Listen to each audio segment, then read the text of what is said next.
Hello everyone, welcome back to my channel. I know it's been a little minute, but I'm back. Honestly guys, I'm getting a little pissed because my tripod is acting stupid. So if shit start getting a little shaky, I'm sorry. I'm doing what I can with what I got. All right, so let's get into it. Happy New Year for one. This video I kind of wanted to talk about replacing negative coping mechanisms with more positive ones. I think we should start off the new year, figuring out how to better cope with our emotions and our triggers. So right now, things are actually going very well in my life. So for the most part, when I'm talking about some of my older coping mechanisms, I'm mostly talking about a time period in my life where it was very hard for me. I had a very bad time in my life. It was horrible. So during that time, my number one coping mechanism was weed. I actually started off as a social smoker. I literally, I didn't even know how to roll weed. I didn't buy it. I only smoked with my friends, guys and women, when they had it, and that was it, purely social. And over the years, it turned into, I'm a smoker. Let's just put that out there. So when I was going through one of the worst times in my life, that's when I started picking up weed more so. It used to just be fun. It used to just be something I did with my girls just to laugh, get the munchies, eat a little bit, whatever, boom. But then it turned into, oh, now I'm sad, let me go smoke.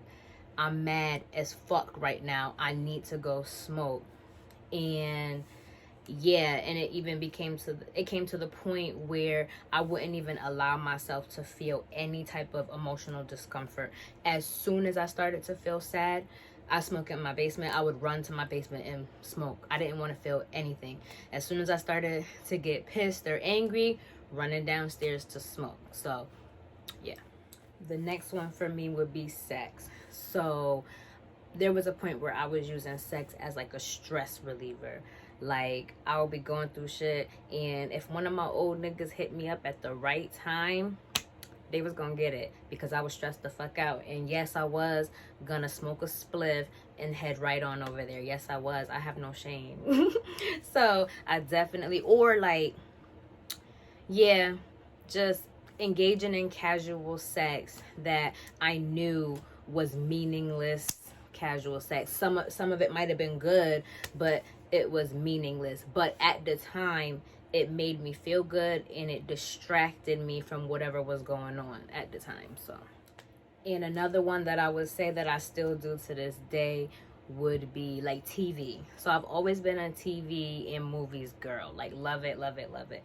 So when I've gone through stages of depression and stuff, I would just be in my bed all day watching, and I'll watch movies that I used to love when I was a kid, just really desperately trying to get back to my childhood when I was the most happiest. So, and mind you, there's nothing wrong with watching your favorite shows and movies when you're feeling down, but I tend to overindulge. So I'm not being productive with other things that I have to do, and I'm just trying to escape my reality so bad that I'm watching different shows and movies and stuff. So I was almost about to end this segment, but I forgot, acting crazy and petty. That is something that is how I used to cope with being angry and my feelings being hurt. I wasn't just communicating that, I was turning into, I was acting crazy. I was angry as fuck. And back then, my goal, if somebody pissed me off, my goal was to piss them off 10 times worse. So once I accomplished that, once I saw that I pissed them off too, that was it. I will be happy after that. I'll be like, all right, have a good night, goal accomplished. And obviously, I'm sorry, we just gotta do a quick nail check. I love these nails so much. I'm so sad because I'm getting them done tomorrow. Love it. Sorry, just had to do that. Okay, so now we are going to talk about some better coping mechanisms. We can start with meditation. I have told myself that when I start to feel myself get angry, I am going to stop, and I am going to breathe, and I'm going to take slow, deep breaths, and I'm going to meditate to calm myself down because I could still be very impulsive. So pause, wait, reflect. We are going to meditate. Another thing, I know y'all heard about this, journaling. So I'm not as consistent with my journaling as I should be. But I have decided that I'm going to start actually journaling in the moment. So most of the journaling I've done would just be like in the evening, at the end of the night, just kind of talking about my day and stuff like that. I have never pulled my journal out to write something down like as I was going through it. I don't think. So I want to start doing that. Like if I start to feel a certain type of way, like right now, I am going to start picking up my journal and writing down how I'm feeling and why I'm feeling that way. I think getting your thoughts on paper and like working through it really helps you to see things from a different point of view. Sometimes when you see it on paper, you're like, oh, okay, like, and you can see things a little differently, and just take your time. I truly do think laughter is one of the best medicines. So I would say I think it's okay to put on something that's going to make you laugh. So me, I'm going to put The Office on. Like, I'm going to put The Office on. And side note, The Office got me through a major depression, and I'm not being like dramatic. I'm being dead serious. Like, it really did help me. But anyways, okay. So put something on that you think is funny, that makes you laugh, or that makes you feel good.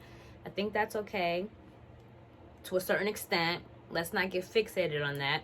And then moving on to the next thing, I think being productive is a great way to cope with your feelings. And being productive could mean so many different things for different people. Being productive could mean going to the gym.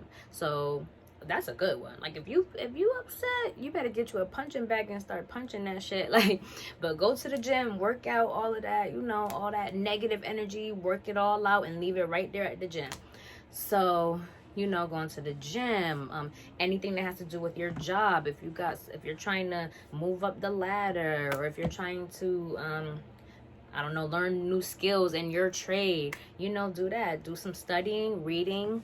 I think putting your attention into something productive, you're never going to regret that. Whether you were mad or happy while doing it, you're never going to regret that. Another thing we can do is start communicating and talking to the people that we love, obviously in a healthy manner.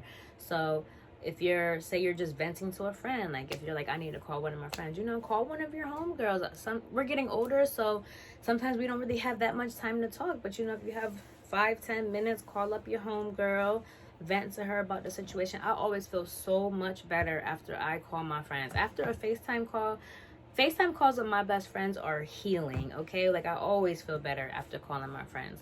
So I think that's a good thing to do. If you're in the middle of a conflict with either a friend or a romantic partner, communicate. Don't hold anything in. That's not a good coping mechanism. We're not holding things in. We are releasing in a respectful manner. So communicate to the person that you are having a conflict with how you are feeling. Communicating gets you far. Being petty gets you nowhere, unfortunately. So it's just best to communicate our issues with who we have our issues with. And sometimes it ends up being silly. You guys come to a agreement, and then we can all just move on. Ooh, this was supposed to be one of the first things. So sit with it. So me, I was always trying to run away from my problems. Like I was trying to get out of there. Like I was not facing my problems at all. So we need to sit with it. However you're feeling, talk to yourself, check in and allow yourself to feel that way. Don't try to, do all these other things that really, what's going to happen is you're going to wake up a year or two later. If you didn't face your problems, you're going to wake up a year or two later having the same problems and feeling crazy, to be honest with you, because that happened to me. So we're going to sit with our feelings and we're going to face our problems head on. Okay, guys, that is all I have for today. Thank you so much for checking in, and I will see y'all next time.